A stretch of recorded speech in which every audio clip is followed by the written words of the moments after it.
बहुत जल्द ही पूरे देश को अंग्रेज़ों द्वारा बनाए गए 3 बड़े कानूनों से राहत मिलने वाली है। केंद्र सरकार ने एक बिल पेश किया है लोकसभा में, जो अंग्रेज़ों के समय के 3 जो आपराधिक कानून थे, यानी कि जिस पर पूरा आपराधिक न्यायशास्त्र हमारा डिपेंड करता था, जिस पे सारे जो क्रिमिनल मुकदमे हैं वो डिपेंड चलते थे। उसमें पहला आईपीसी है, यानी कि इंडियन पेनल कोड, दूसरा सीआरपीसी क्रिमिनल कोड प्रोसीड्यूर, और तीसरा है इंडियन एविडेंस एक्ट। ये तीनों एक्ट अंग्रेज़ों के ज़माने के बनाए हुए थे,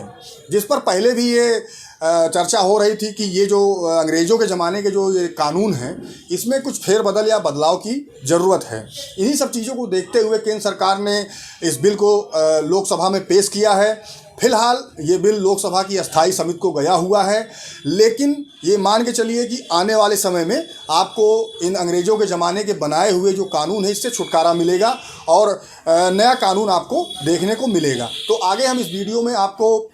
डिटेल बताएंगे कि कौन कौन से कानून जो बदले हैं, उनकी जगह पे नया कौन सा कानून आया है और उसमें बड़े बदलाव क्या किए गए हैं। तो अंग्रेज़ों के द्वारा जो कानून बनाए गए थे उसमें कुछ फेरबदल की आवश्यकता थी, जिसको देखते हुए ही केंद्र सरकार ने नया बिल पेश किया है, जो हमारी इंडियन पेनल कोड है, यानी दंड संहिता, जिसमें अपराधों के बारे में बताया गया है, उनमें सज़ा का प्रावधान दिया गया है। आईपीसी, सीआरपीसी जो क्रिमिनल कोड प्रोसीड्यूर है, यानी कि जिसके आधार पर आपराधिक मामलों का विचारण होता है, उसमें क्या क्या प्रक्रियाएँ होती है, सारी चीज़ें सीआरपीसी में बताई गई है। इंडियन एविडेंस एक्ट, जिसमें कि साक्ष्य के बारे में सारी चीज़ें बताई गई हैं। इन तीनों कानूनों में भारी बदलाव होने जा रहा है। अब जो केंद्र सरकार ने नया बिल पेश किया है, उसमें इंडियन पेनल कोड की जगह भारतीय न्याय संहिता 2023 है, जो आईपीसी इंडियन पेनल कोड 1860 की जगह लेगा। दूसरा है जो सीआरपीसी 1973, यानी कि जो 1973 में क्रिमिनल कोड प्रोसीड्यूर बना, वो उसकी जगह लेगा नागरिक सुरक्षा संहिता अधिनियम 2023, और इंडियन एविडेंस एक्ट 1872 की जगह लेगा भारतीय साक्ष्य विधेयक 2023। तो ये 3 कानून जो है बदले जाएंगे, इनका पूरा नाम भी बदला जाएगा। अब इन कानूनों को जो एक बिल पास किया गया है, तो इसका लाने का जो मेन उद्देश्य है, जैसा कि लोकसभा में माननीय गृह मंत्री द्वारा बताया गया है, इसका मेन उद्देश्य ये है कि भाई जो पीड़ित है उसको न्याय मिल सके और त्वरित न्याय मिल सके, यानी कि जल्द से जल्द जो है मुकदमों का निस्तारण हो सके। इसीलिए जो ये तीनों कानून हैं, इसमें कुछ सेक्शंस घटाए भी गए हैं और कुछ सेक्शंस बढ़ाए भी गए हैं। चाहे वो आईपीसी हो, चाहे वो सीआरपीसी हो, इन दोनों में सेक्शंस को घटाया बढ़ाया गया है। अब रही बात की जो आईपीसी है, यानी कि इंडियन पेनल कोड, जिसमें कि जो अपराध हैं उसके बारे में सज़ा बताई गई है,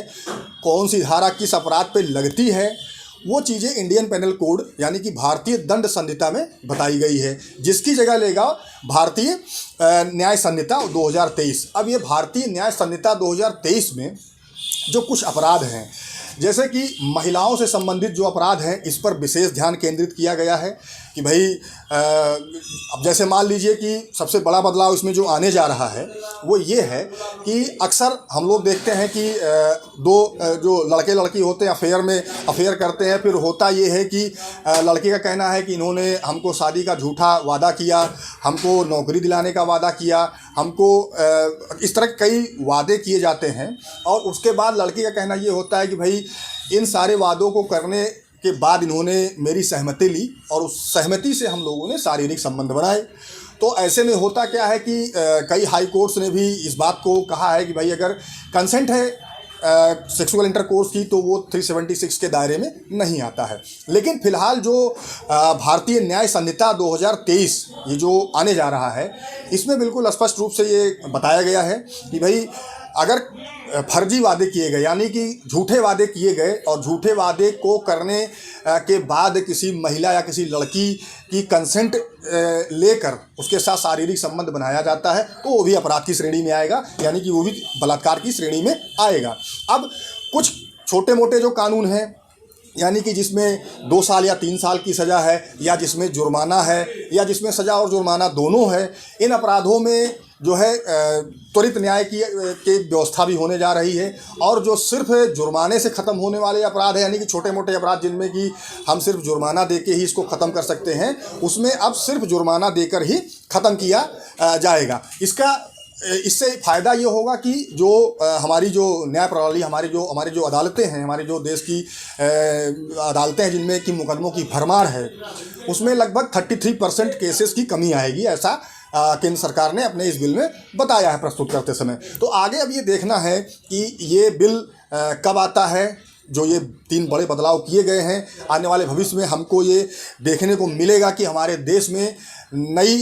जो व्यवस्था है, नई व्यवस्था वो लागू होगी। और चूँकि इसका बिल तैयार हो चुका है और संसद की अस्थाई समिति को भेजा जा चुका है, तो ये मान के चलना चाहिए कि आने वाले समय में, यानी कि आने वाले भविष्य में, हमें न्याय प्रणाली में एक बड़ा फेरबदल दिखेगा। और जो ये 3 बड़े आपराधिक कानून हैं, इसमें काफ़ी बड़े बदलाव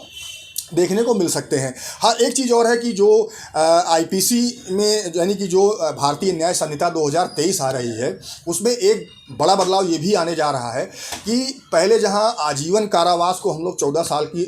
समझते थे, अब वो 20 साल कर दिया गया है। हाँ, मृत्युदंड अगर किसी को मिला है तो वो अगर चेंज होता है तो वो आजीवन कारावास में ही सिर्फ चेंज हो सकता है। तो इस तरह के कई बदलाव हमें आने वाले भविष्य में, चाहे वो इंडियन पेनल कोड हो, और चाहे वो सीआरपीसी हो, चाहे वो इंडियन एविडेंस एक्ट हो, इन तीनों की जगह जो ये नए कानून लेने जा रहे हैं, इनमें ये बड़ा बदलाव हमें देखने को मिलेगा। तो पूरे देश को इसके लिए तैयार रहना चाहिए कि आने वाले भविष्य में संभवतः ये उम्मीद जताई जा रही है कि जो संसद का शीतकालीन सत्र होगा, उसमें फिर से ये बिल पेश किया जाएगा। और उम्मीद ये जताई जा रही है कि आने वाला जो वर्ष होगा, उसमें ये नए 3 बड़े कानून लागू कर दिए जाएंगे। ऐसी स्थिति में ये जो पुराने, और हाँ, एक चीज़ और आपको बता दूं कि फ़िलहाल जो पुराने मुकदमे, यानी कि जो पुरानी आईपीसी सीआरपीसी के तहत जो मुकदमे चल रहे हैं, वो उसी प्रकार से चलते रहेंगे। क्योंकि जो पुरानी आईपीसी के तहत मुकदमे दर्ज हैं, उसमें बदलाव नहीं हो सकता है। हाँ, नए कानून जब लागू होंगे तो नए तरीके से एफआईआर होगी, और उसी जो नए कानून के हिसाब से जो भी सेक्शंस बताए गए हैं, जो भी प्रोसीजर बताया गया है, फिर वो नए कानून के हिसाब से चलेगा। तो हम सभी को इसको स्वीकार करने के लिए तैयार रहना चाहिए, और ये बदलाव आने वाले समय में हमें देखने को मिलेगा। एक विशेष बात मैं आपको और बता दूं कि जिस दिन ये नया कानून भारत में लागू हो गया, उस दिन से सबको, चाहे वो कोई जज हो, चाहे वो वकील हो, चाहे वो पुलिस का कोई अधिकारी हो, उसे स्टार्टिंग से फिर से उन कानूनों को पढ़ना पड़ेगा। जैसा कि अभी से पहले से ये जो 3 कानून बड़े चलते आ रहे थे, तो सभी लोगों को एक तरह से कह लीजिए कि जो इस फील्ड से हैं, कानून की फील्ड से, चाहे वो जज हो, चाहे वो वकील हो, चाहे वो पुलिस का अधिकारी हो, लगभग सभी को इन कानूनों के बारे में जानकारी थी। लेकिन जब ये नया कानून आ जाएगा, तो ये समझ लीजिए एक तरह से जीरो से स्टार्टिंग होगी। चाहे वो